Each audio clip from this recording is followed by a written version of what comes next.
Hi everyone, this is Soumyadeep, a mentor at CodeKerdos and a software developer at Amazon. And recently I gave my interviews at Google.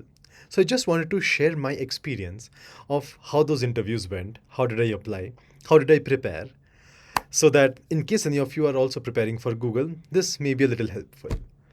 So first, how did I apply? I simply went on Google's career pages, saw a bunch of jobs which I felt that may suit my previous work experience. And then I applied there through a friend's referral. And my friend works in Google. So I applied for a few jobs, five, six jobs, all through referrals. And then for one of those jobs, I got a call from the HR. And then they sent me an OA link. OA means online assessment. So I gave that online assessment and I was able to solve both the questions asked in that online assessment. So once I cleared that online assessment, then there were total 4 rounds. The first 2 rounds were online. So the first round was a DSA based round. In that, it was a 45-minute interview. The first 10 minutes were spent for normal introduction. I was introducing myself, the interviewer was introducing herself, and then she asked me a few questions on what I work upon, etc. And then the remaining 35 minutes have been spent on a data structure based question, DSA question. It was a pretty simple question. I expected a little bit tough level for Google, but the very first round was a simple DSA question where I had to basically convert a decimal number into any other base number. That was not the actual question. The actual question was a little bit tricky, but once after I spent 10 minutes in thinking, it trickled down to finally doing this.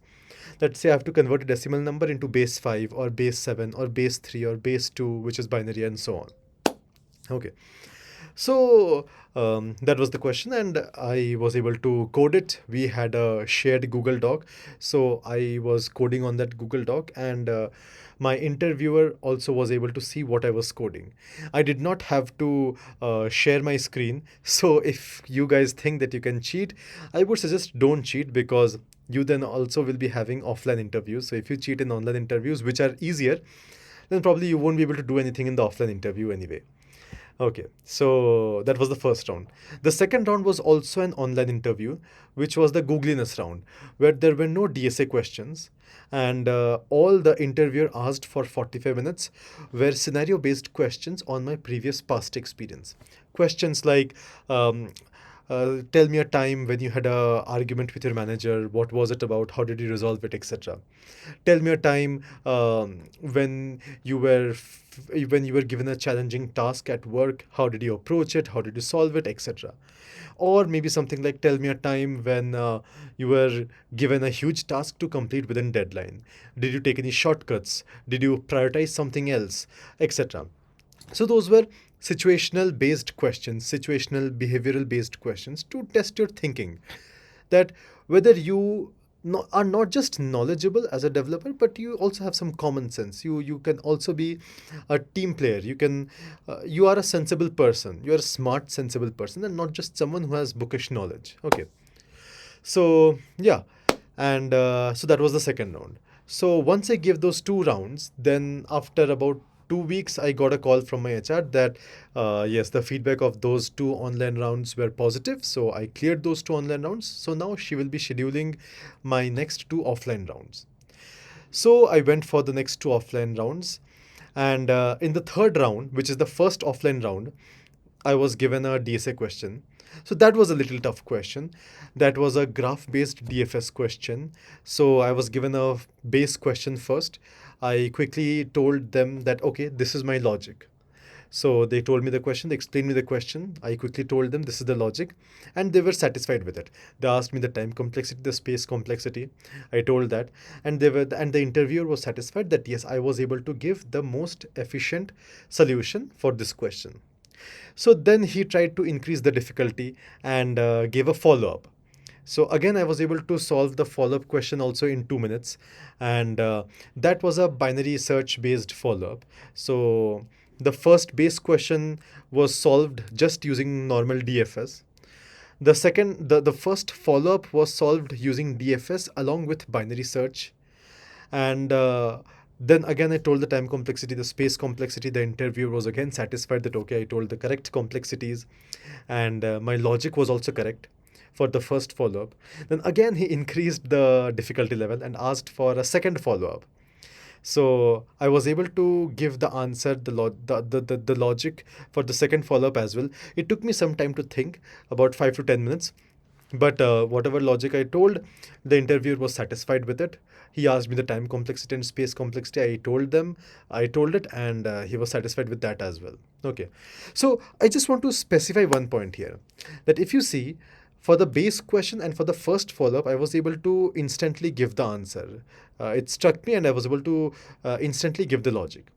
But for the second follow up, it took me about 10 minutes to think that how we can approach this. That was a geometry based question. You had to apply DFS plus binary search plus some circle properties, circle on a 2D plane. So it took me, geometry was a bit rusty for me at that time, so it took me about 10 minutes to think how we can do this. So during those 10 minutes, till you are thinking, don't just stay blank, or don't just have a pen paper, or just try to think on your own mind without speaking anything. Throughout those 10 minutes, you have to constantly speak out your mind, whatever you're thinking. Because if you're going on a wrong track, your interviewer will correct you that, hey, you are going on the wrong track. We have limited time, so I'll give you a small hint. Okay. Giving 1 2 small hints is still fine. Getting 1 2 small hints is still fine. So your interviewer should not get bored. When you're thinking, speak out what you're thinking. Okay. And so that is what I say, that even when you're practicing lead code questions, when you're thinking about lead code questions, you should always practice by speaking out the logic that you're thinking about.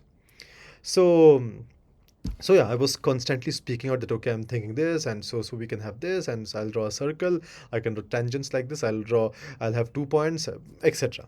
Okay. So yeah, so when I told the logic, he was satisfied with my logic. So the second follow-ups code was a bit lengthy code. So he told me to write the code for the first follow-up. And as I was able to write the entire code within the stipulated time, and he was pretty satisfied. Once I write the code, then I explained him the code, and he was pretty satisfied with it. So yeah. And yeah, so that was the third round, or the first offline round. Then immediately after 5 minutes, the fourth round, which is the second offline round, also got started. Someone else came. The previous interviewer went out, someone else came. And then he asked me a base question. It was on union find algorithm. So this is one thing I want to tell to all of you, that all these MAANG based companies, whether it's Meta, Microsoft, Google, Amazon, etc., they ask DSA questions on topics which are which usually people leave them. For example, union find algorithm, tries, segment trees, then say complex graph based algorithms like Bellman-Ford, etc. Okay, so usually people leave these algorithms, but that is exactly where these companies try to hit. So don't leave any of these complex algorithms. Okay. So yeah, that was in my last interview. The question was based on union find algorithm, and I was able to explain the logic instantly. And then he increased the difficulty and asked me a follow-up question. I was able to give the logic for that follow-up question as well. And then he asked me to code for the base question. I did the code, and then explained him the code, and he was pretty satisfied. He asked me the time complexity and space complexities, and I was able to tell that as well. So then he said that, okay, since we still have 10 minutes left in the interview, why don't you try writing the code for the follow-up as well? Follow-up logic as well. So then I was writing the code for that follow-up logic, and I could not finish it because 10 minutes got up, and but I was able to write the major chunk of it, and then I explained him the major chunk, and he was pretty satisfied with that as well. So yeah, that is how my 4 interviews went. I still don't know the result of those interviews, since I gave those interviews just yesterday. So once I know, I'll let you guys know. And but yeah, so that is what I would say, that whenever you are giving these interviews, you have to think, you literally have to think like a child from basic principles. Okay. Think, they Google usually doesn't ask questions straight away from lead code. Usually they don't. But they still will be very similar to lead code questions, and you will be using the very same concepts. Okay. So, and yeah, so how did I prepare? I prepared through LeetCode. What I did was I took LeetCode premium subscription. This is not an ad for LeetCode, but I took its subscription, and then I listed down all the questions asked by Google in the past 3 months. I listed them in decreasing order of frequency. There were around 400, 450 around questions, and I kept on solving in decreasing order of frequency, and I solved about 280 to 90 of them.